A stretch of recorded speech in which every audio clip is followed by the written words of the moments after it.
The SEC, as you are aware, the SEC has been a major issue for the past few years or so. In fact, they have been a major barrier to the expansion of this entire industry.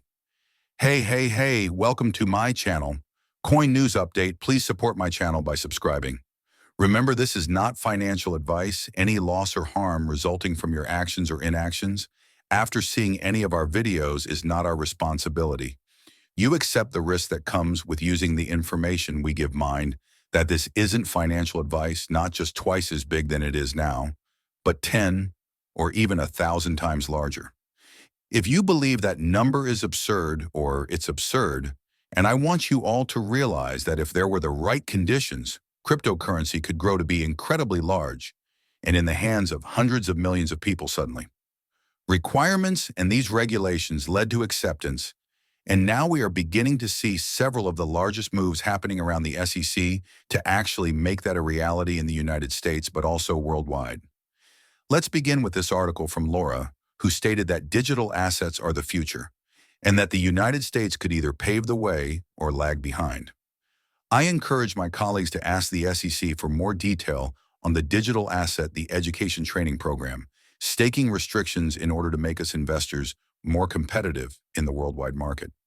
It seems like we are beginning to feel a little bit of pressure on the part of the Securities and Exchange Commission from not only lawmakers right now, but if we depart back to Davos, Switzerland, right where BlackRock and myself want to say what Owen Stanley stated and urge the SEC to approve tokenization to process payments, endeavors in the U.S. around stocks and equities. Intentions with respect to this instruction are as follows. We asked responses to the issues that follow, and they proposal that in this, and obviously they need to respond by the beginning of April 1st, the Securities and Exchange Commission to approve tokenization to process payments activities in the United States around stocks and equity markets. Now, if we think about that right, it feels like the biggest names are putting a lot of weight on and pressure on the SEC now. And believe what's working. Do you guys realize how I noted that the SEC was suspending a lot of lawsuits, including, of course, the Binance one and Coinbase as well? There are a few others that could very well be paused. This was a significant change on the SEC's end of things because it once more demonstrated to us that the SEC means business in the context of them actually converting their position, moving from an anti-crypto autonomy to one that is now saying, all right, let's support innovation. Let's support progress within technology in the United States.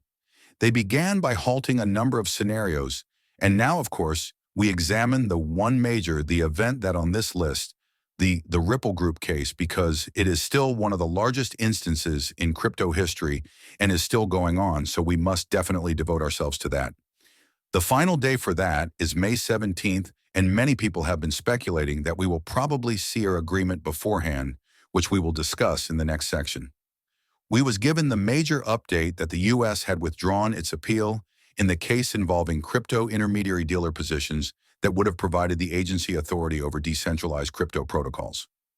This decision was a significant one, and given the pause in the cases, it kind of hinted at the fact that we are actually witnessing an evolution as if it were already happening.